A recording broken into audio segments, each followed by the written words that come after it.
which again, even at face value, it's still such a fantastic story. But again, once you get into the layers, it's a rabbit hole and there's like no end into thinking about this film.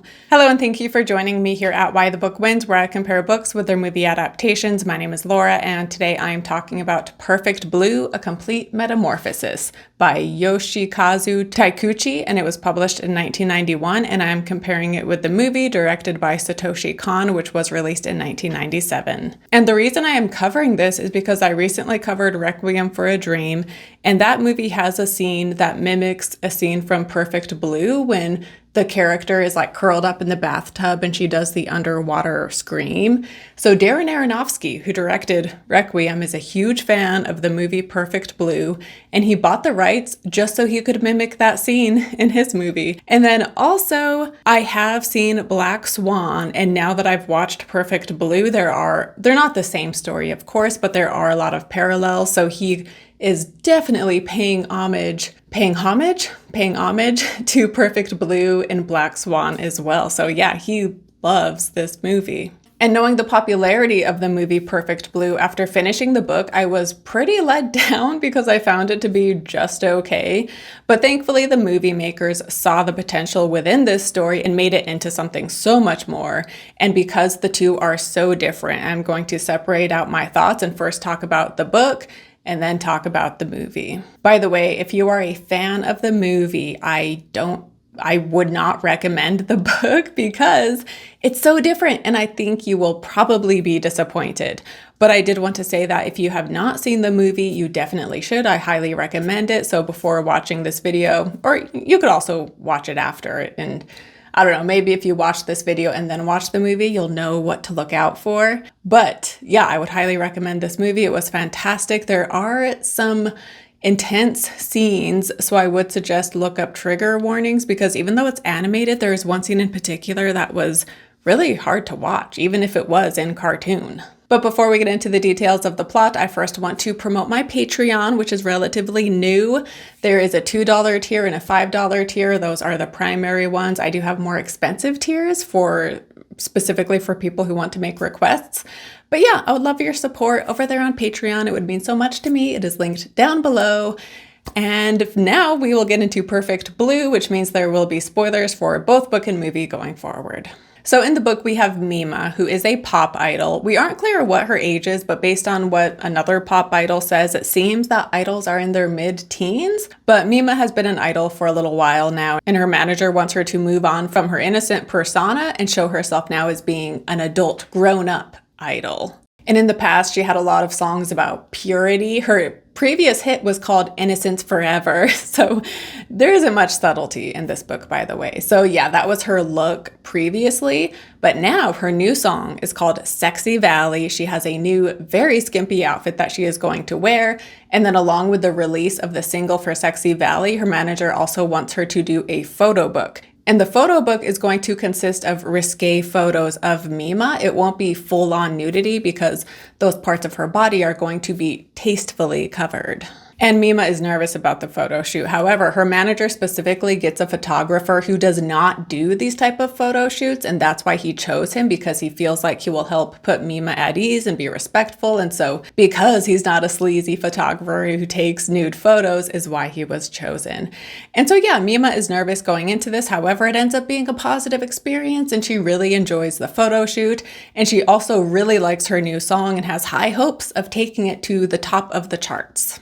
Meanwhile, there is a man who is obsessed with all idols, but he has a special obsession with Mima, and he views her as the purest of them all. And he hates that she is taking her image in this new direction, and he reaches out to her in various ways, letters, phone calls, and leaving notes at her apartment, and he tells her he wants to save her. And Mima tells her manager about this, but even when the stalker has been to her apartment and left a note, her manager is saying, like, we gotta call the cops.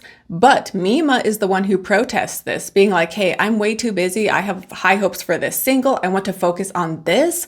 Like, even though this crazy stalker knows where I live, like, I don't want to call the cops. I want to focus on my career. And so they don't tell anybody about this. And we later find out that the stalker's plan to save Mima involves him peeling off his skin from like the shoulders up and then peeling off her skin and putting her skin on his body. And that is how he will save her. But he first needs to try this out. And so the book begins with him kidnapping a young girl. And so he experiments with her.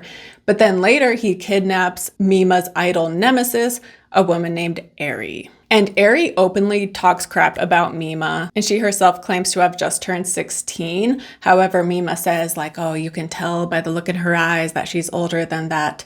And Mima doesn't like Eri either. However, Mima doesn't publicly criticize her the way Eri publicly criticizes Mima. And Eri tries to blackmail Mima at one point by getting a photograph of Mima with her ex-boyfriend who she dated 2 years ago. And I guess the reason she wants to show this is to be like, oh, look it, she's not as innocent as she has led you all to believe.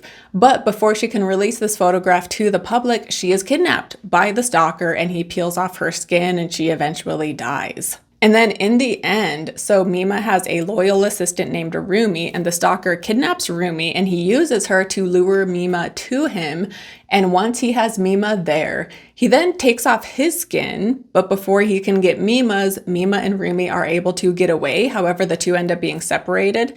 And while he finds Rumi first, and while he is attacking her, she ends up being saved because Mima's manager and that photographer show up and they save Rumi and they cause the stalker to fall on his own knife. And so it gets him in the throat. And so they think he's dead and they leave to go find Mima.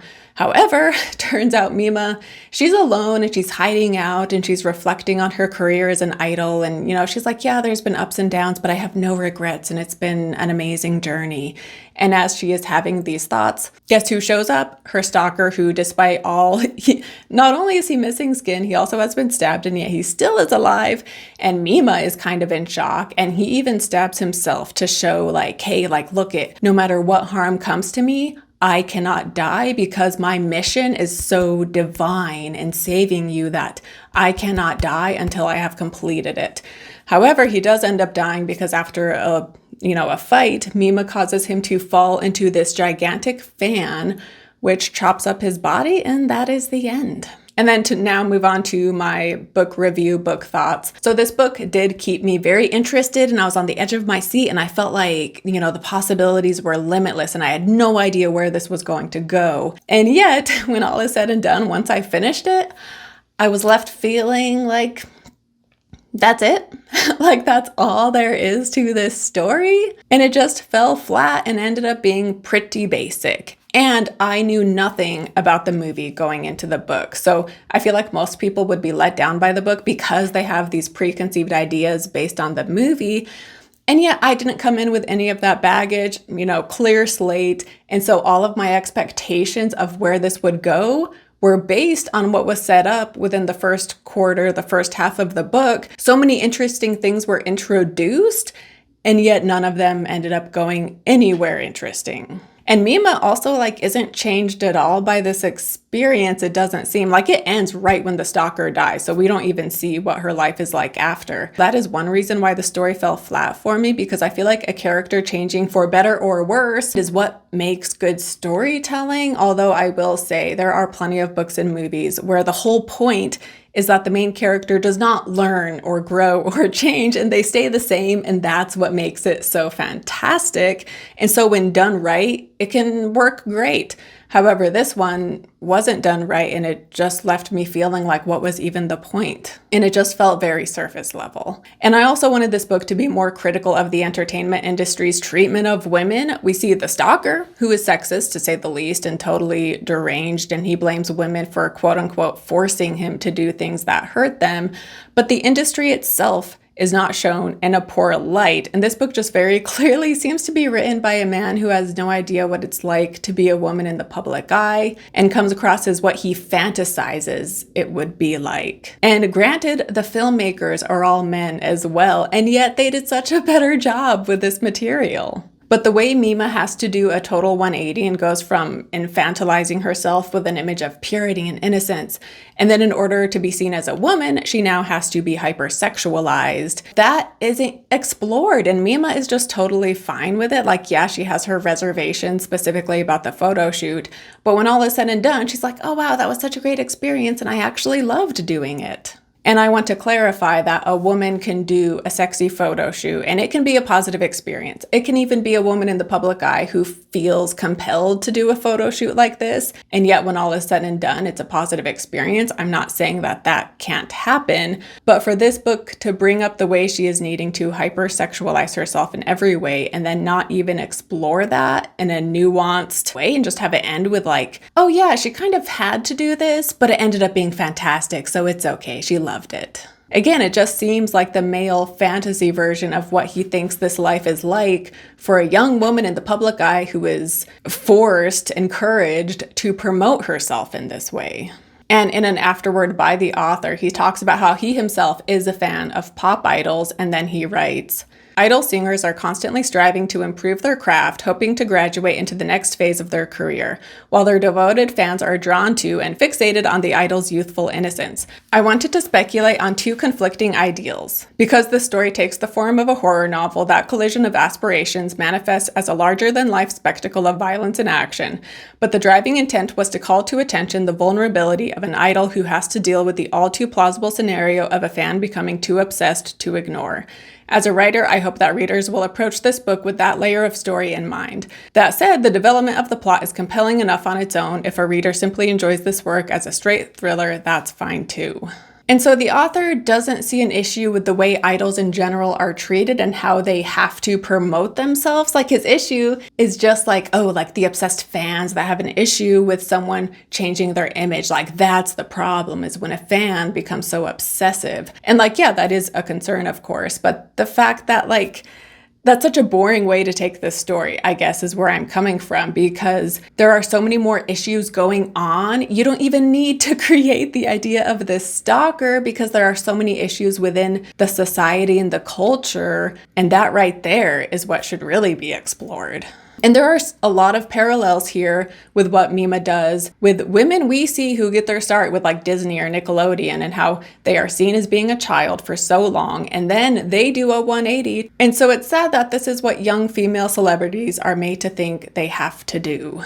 But even those complaints aside, even just as a thriller, this still wasn't quite what I wanted. And I guess I wanted it to be more of a psychological thriller. Like I wanted this to get in Mima's head a bit more. And again, it felt like the possibilities were endless as far as where this could go, as far as her stalker is concerned. And I was thinking like, oh, like maybe in the end, he'll convince her that he's right and she'll let him take his skin, right? Like there's going to be like something crazy. But no, it was very straightforward, and honestly, there weren't really any curveballs that were thrown at us. And then also her manager and her assistant were very one-dimensional. Like it's good they're decent people who truly want Mima to succeed, but they were pretty bland. And again, it seems like a fantasy version of this world because I'm sure there's honest managers and agents out there, but I kind of assume that especially when young stars are involved, their managers and their agents are all kind of shady in one way or another. And so the fact that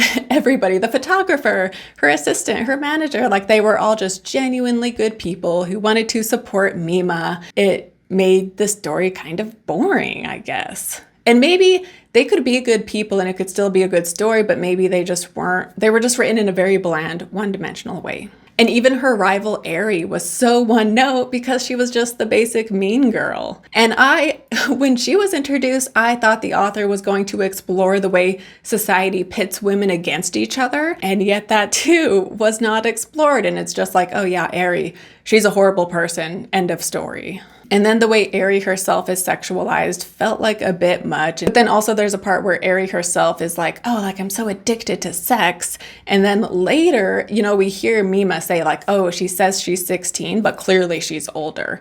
And we get that with a guy she's having sex with, where afterwards he's like, how old are you anyway? And she's like, don't worry, I'm old enough. And he's like, yeah, I mean, with a body like that, there's no way you're 16.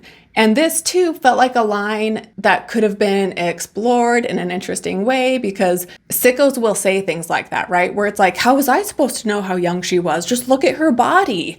And yet it's not explored, and it feels like this line was told to us just so the reader could visualize how voluptuous and sexual Ari was. And also, Eri gets raped by the stalker before he kills her, before he takes her skin. And that too was upsetting to read. And just, yeah, I didn't really like the treatment of Eri. Oh, and then the photo she gets of Mima with a past boyfriend was literally just them walking arm in arm. Like, why would this have been such a scandal? I guess, again, because people will assume that they've had sex, which shows that Mima isn't as chaste as she has made herself out to be. But that too is something like, why are people so obsessed with a celebrity's sex life, right? Like, that is something we should get into. But no, it only matters because the crazy stalker sees the photo and the crazy person is upset by this. But it's like, you know, forget the stalker. Why would anybody be upset by this information? That's what's weird. And yet it's not explored. And so it's ironic because the author is commenting on the harmfulness of the male gaze in terms of this obsessive, crazy, deranged stalker. And yet he's kind of missing the point because this whole way Mima is having to present herself is all in the male gaze. And so, yeah, it's like he's trying to highlight this aspect, and yet he goes about it in completely the wrong way, in my opinion. And I know I'm hating on this book so much. And like I said, it did keep me interested and I enjoyed the reading of it for the most part. Up until like maybe 3/4 of the way through is when it started to really go downhill. And then again, the ending was just so disappointing. But to move on to the movie now. So the movie makers definitely seemed to see the potential the book had and how it offers up all of these interesting themes and yet doesn't delve into any of them. And so they saw what a missed opportunity that was. And from there, they created this movie that is so thought-provoking and complex. And so my issues that I had with the story within the book don't even apply to the movie because they did exactly what I was hoping the book would have done. And so to get into the movie plot, so here Mima is part of a pop group, but she leaves the group to pursue acting. And the pop group never had much success. However, once Mima leaves, the twosome, they go on to have a hit for the first time ever, and they seem to be doing better without Mima. But once she announces her idol days are done, she gets a letter telling her about a link to a website called Mima's Room, as well as a fax calling her a traitor. And we also see a creepy looking fan of hers who is trying to stop a group of guys who are being disrespectful and disrupting her last show. And after this, she then is seeing this man constantly throughout the movie, and she thinks he is stalking her. But she gets cast in a TV crime drama, and her agent convinces the writer to give Mima more scenes. However, the scenes he writes include a rape scene, and Rumi, Mima's assistant, argues that she should not do the scene, but her manager says like, oh, if we say no, it's going to mess with their schedule, and we don't want to be a nuisance, so we really should just go along with this. And so Mima agrees, and she tells them, you know, like, it's just a TV show, it's not like I'll actually be getting raped. And the manager is also like, yeah, you know, like every actress has to do a scene like this. Jodie Foster just did one. And previously, Jodie Foster had starred in the movie The Accused, which I have not seen. But I do know that Foster won an Oscar for her role. And there is a scene in that movie that I've heard is very long and difficult to watch that consists of Jodie Foster being gang raped. But Mima, she ends up doing the scene and it is very traumatizing for her. And then when she returns home, she sees that her fish have died, and the death of her fish spurs an outburst from her, which is actually rooted in the trauma she endured from feeling coerced into filming that scene earlier that day. And she also is then forced into doing a photo shoot where she ends up getting naked and the photos are published. And from here, Mima is losing touch with reality, and she keeps seeing her pop idol self taunting her. And she also has a straight up stalker on the website Mima's Room because it's a blog where they write everything she does in a day. And when she first reads it, like, it's accurate. Like, they know what she bought in the grocery store and what foot she steps off the train with. And so she's just like, what the heck? Like, this is so creepy. And so she begins to not know what is true and what isn't in regards to her life, her dreams, what this blog says, as well as the TV show she is filming, which also deals with someone with multiple personalities. But before moving on to the ending of the movie, I first want to talk about consent. Because yes, Mima consents to doing all of these things that she later regrets, but this is where consent is not as simple as we like to think it is, because if someone is manipulated into consenting, that's not true consent. And then also, if someone consents to something harmful, but they want it because of a past abuse that has like messed with them, like that also, it's consent, but it's not, that doesn't make it okay. And then also, if you have a woman who was raised in a sexist household and is conditioned to believe certain things about her role, she will consent to do or not do certain things. But again, that's not black and white because she's been brainwashed. And we like to say like, oh, if it's between consenting adults, then it's all fine. But yeah, I know it sounds so nice and easy to just say as long as everyone consents, it's fine. But people and consent is not that simple. And so it really is far more complicated than we would like to think it is. And so, yeah, Mima consents to do these things, but unlike the book, these things tear away at who she is and tear her apart, and she has no control over her life. She also became famous at a young age, and I think older managers tend to groom young stars, and grooming also leads the younger person in any situation into thinking that they are consenting when really they have been getting manipulated by the older person into doing what the older person wants, but is made to think that it was their choice. And so seeing Mima, who has no say, she has the illusion of say, but no actual input into what is happening in her life. She's put in these situations which were just so heartbreaking and hard to watch. And the rape scene was, again, just so difficult to watch. And the way she seems to disassociate during it, just felt so real and so painful. And I also liked how in the movie she is being interviewed about that scene afterwards, and she is acting really chill about it, being like, oh yeah, like I saw it as a hurdle in my career that I had to do in order to be respected in the industry. And we of course know that this is total BS, right? Because she did not want to do it. She felt forced into it, and it ended up being this horrible experience for her. And so I feel like that goes to show, like, just because an actress will be quoted saying like, oh yeah, I had to get topless for that scene, but I had to do it to honor the character or whatever. Like, I'm just even more skeptical of things like that now than I already was. Also, the age of the actor makes a huge difference. Asking a young star who is only 19 to do a graphic scene or even to just do a nude scene seems kind of manipulative, like they are taking advantage of a young person who may not have yet learned how to stand up for themselves, especially if they are new in the industry and trying to make a name for themselves. Whereas asking someone in their late 20s onward, like the older the person is, the less problem I have with it. Like if a 40-year-old agrees to do something like this, it feels less like they are being taken advantage of than when it's, a 22-year-old. So I'm not even against nudity or sex in movies, but I do think it makes a difference on how old the actor is who is being asked to do these things. But to move on to the ending. So in the end, we learned that her assistant Rumi, who has been against Mima abandoning her dream to sing and was against Mima, doing all of these scenes and the photo shoot, she has gone crazy and thinks she herself is the true Mima, the Mima that never would have abandoned her idle dreams. And so in the end, she chases Mima while dressed as past Mima and almost kills her. But then a truck almost hits Rumi in the road, but the real Mima, she saves Rumi. And in the end, we see Rumi in a mental hospital where she now lives, and we hear that she still goes back and forth between her Rumi persona and her Mima persona. And the real Mima is there visiting her and brings her flowers. And we hear that she visits somewhat frequently, and her hair is longer, so clearly some time has passed. And she truly seems to harbor no ill feelings towards Rumi. And I need to talk about Rumi a bit more because she herself had been a previous idol. However, she didn't make it long term and is now a quote unquote unattractive, chubby, older woman. And she is kind of living vicariously through Mima's career.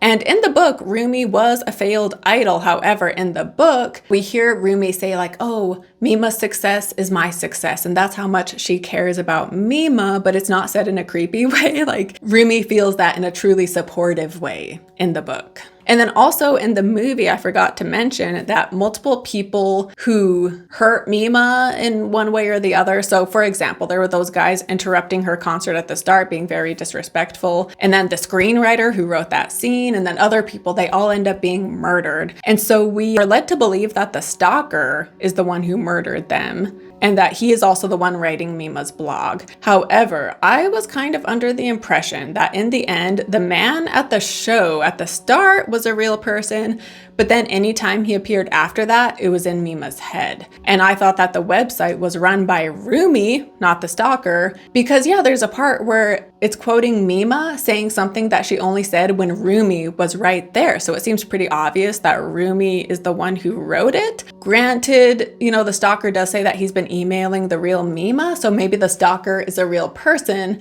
and Rumi has been emailing him, supplying him with information. So I could be totally off, thinking that he's a figment of Mima's imagination, but yeah, I kind of assumed that Rumi was behind it all. She was the one killing people, and that the stalker didn't actually exist as we see him. Also, the first time we see the stalker in his room with all of his, shrine of Mima, there's a rope right down the middle of the screen, which seems so odd. And it seems to signify the split personality. So like the stalker is another personality of Rumi's, which means she would have 3 personalities going on. However, in the end, the stalker is seen to be killed. So either Rumi truly did kill him, or maybe she metaphorically killed him and now she only has the 2 personalities. Now she only has the Mima personality and the Rumi personality. But yeah, I would love to know your thoughts on this down below in the comments. But yeah, Mima, she goes from being this virginal pop star to then being this hyper-sexualized actor. And in the movie, the concert at the start, we see is aimed at children. And so it's very juvenile, you could say. And the audience has no respect for them, meaning her pop group. But once she gets into acting, we hear from people on the street how they still have no respect for her as an actor either, especially when she does the nude photo shoot.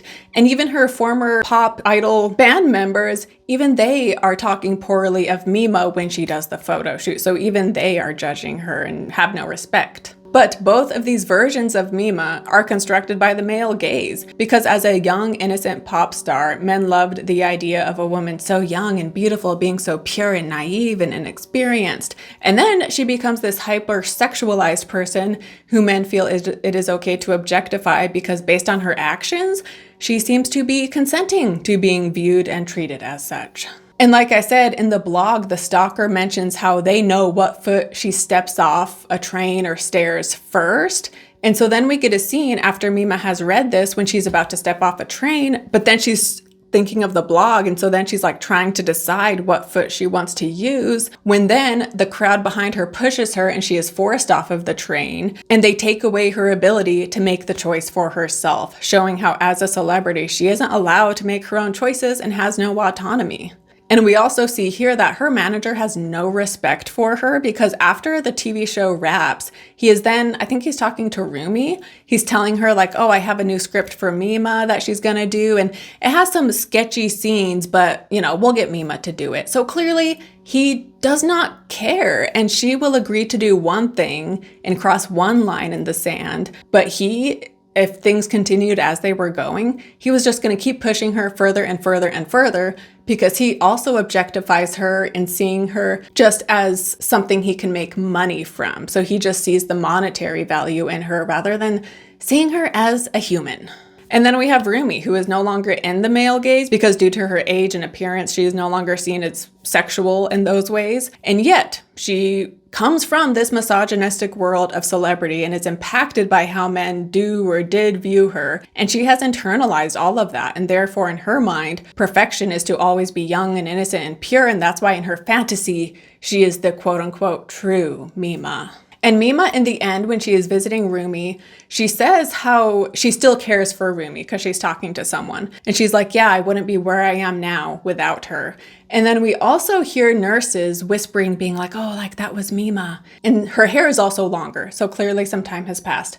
And so based on how the nurses are whispering about her, it seems like she's a big deal. So it would appear that by now in her career, she has achieved success. And then also she hears the nurses whispering like, oh, was that the real Mima? Or was it someone pretending to be her? And Mima later is in the car and she says to herself, no, I'm the real thing. Like she's not an imposter. She is truly herself. And I took this to mean that she has broken out of the idea that she has to be one way or the other. And she has become the type of woman she wants to be, regardless of what this patriarchal, misogynistic, male gaze society says. And so she no longer feels like she is appeasing people. And so that's why she's like, no, like I'm real.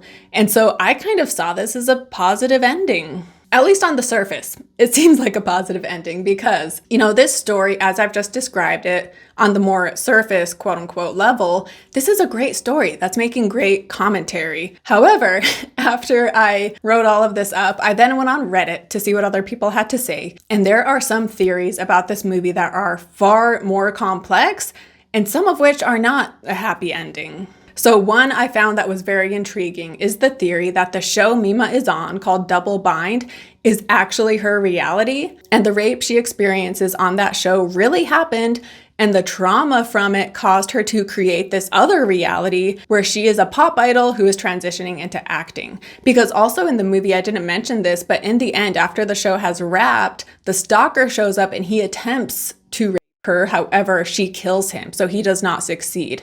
And so this part is in her fantasy, because in the reality, this really did happen. And so in her fantasy version where she is Mima, she overtakes her attacker and kills him. And we also fade to white a lot throughout this movie, including that first R scene. And I'm going to read what this Redditor said of the scenes where we fade to white. Satoshi used this white light to symbolize detachment from reality and where reality lies to the characters, in the future or past. At the end of the film, when Rumi is shown in the hospital, the white light is behind her on the window as she stares into the reflection of herself as idol Mima.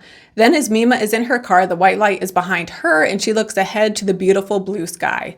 Perhaps showing her poor mental health and lost perception of her identity is behind her. She knows now she is the real her.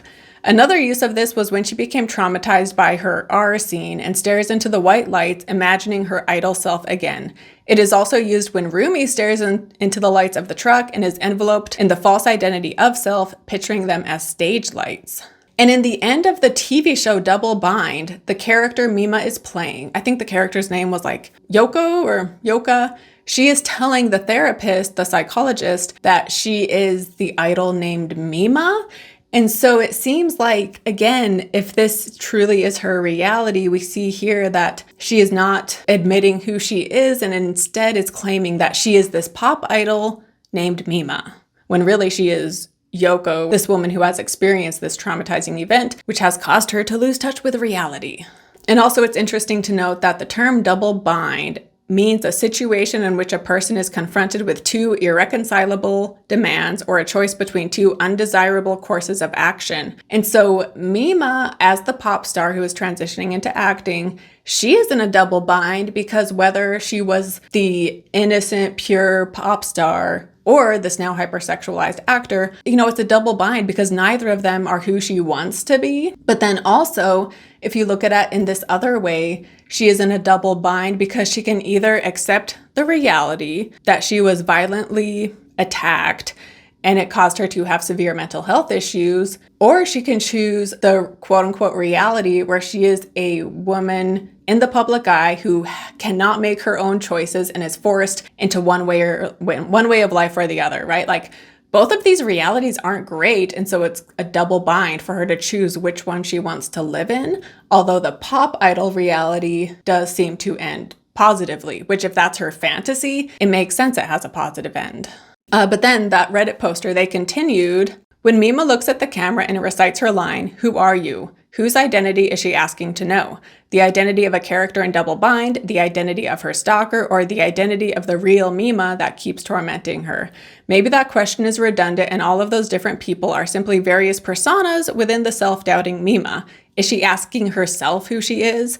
It might be tempting to latch onto one theory and accept that as canon, but I feel that's the wrong way to go for this. For some, they might prefer the happy ending where Mima is a successful actress, one who has overcome her self-doubt by reconnecting back with reality. For others, it's far more interesting to think that Mima/Yoko has overcome her self-doubt in the end by completely detaching from the real world and fully immersing in an alternate reality. But there are many versions of reality as there are personas within our turbulent identities. Most people diagnosed with insanity don't think they are deluded. Likewise, most people that think they understand reality don't think that they are deluded either. To be completely certain of one version of reality in Perfect Blue is the inverse of what the film is about. Nothing about reality or our identity is for certain. But then one other theory that I wanted to share too is the idea that certain scenes we see when we're watching Mima, we're actually seeing Rumi, because as we see in the end, when Rumi thinks she is Mima, the viewer sees her as Mima because she is drawn looking exactly like Mima. And so when we are with her, we don't know the difference because she doesn't know the difference. But one key that clues us into this is because the fish died halfway through the movie, like I said, and yet later on we see that the fish are alive. So those scenes when the fish are living, we could actually be seeing Rumi's room, which mimics Mima's. Although also with that thought too, like, what if it's Rumi's room that has the dead fish? And what if Rumi as Mima is the one who has that breakdown in her bedroom? What if that wasn't even Mima and that was Rumi as Mima having that breakdown? So maybe Rumi's room is the one with the dead fish and the live fish are in Mima's. But this is, it's so complicated, but also another one is that when she sees the bloody clothes in her closet, that could be actually Rumi because she did murder someone. And so she, as Mima, is seeing these bloody clothes and is like being shocked at what's happening. This movie, I saw it twice, but it definitely requires multiple viewings. And especially as I'm talking about it, like new ideas are coming.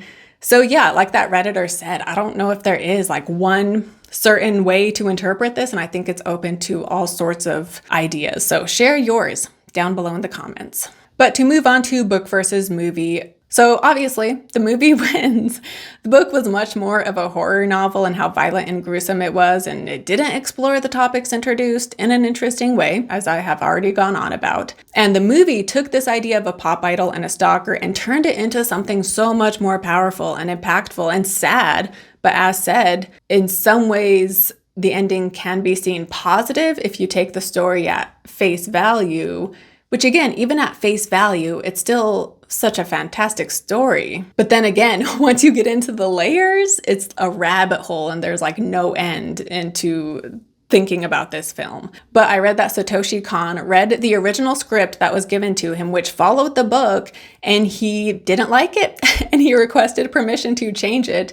And so it's cool that the author told him, like, just keep the fact that there's a pop idol and a stalker, and from there, do whatever you want with it. And so hence we got the amazing movie that we now have, because Satoshi Kon did not like it when it followed the book. Also, by the way, I have no idea why this is called Perfect Blue. In the book, there's no reason for it to have that title. Also, it's called A Complete Metamorphosis, and yet Mima doesn't really change in the end. Are they saying it's a complete metamorphosis into her adult self now that she's experienced this, like now she's a grown-up? Maybe it's a metamorphosis in that sense. But yeah, in the movie, I've seen people online try to make sense of the title Perfect Blue and like, oh, the blue skies in the end. But as far as the book goes, there were no blue visuals. So this title doesn't make sense with the book, and with the movie, like, I feel like people are grasping at straws as they try to have it make sense. But I did not see any explanation that I liked that explained the title. So yeah, I have no idea why it's called Perfect Blue. I'm wearing blue. I have a blue microphone to be on theme, and yet I don't even know why it's called that. But comment down below your thoughts on why it has this title, and let me know if you have read the book and what you thought. Whether you read the book before or after seeing the movie, either way, let me know what you think. And yeah, this movie has a huge following. So many people love it. I think people in film school also watched this. And Satoshi Kon, he died at a young age from cancer, I believe. So it's sad that he died so abruptly, but he does have Paprika, which is also based on a book. And yeah, I would like to cover more Japanese movies, more Japanese anime. Howl's Moving Castle, of course, is also based on a book. I'm not a fan of comic books or manga, so anything that's based on a manga, I don't see myself covering. But if there is a Japanese anime that is based on a book, comment down below so it can be on my radar. And thank you so much for watching. Again, sign up for Patreon if you want. $2 a month is the cheapest option. I would really appreciate it. But even if you don't sign up, I appreciate you watching my videos. So thank you so much. Don't forget to like and subscribe, and I will see you next time. Bye.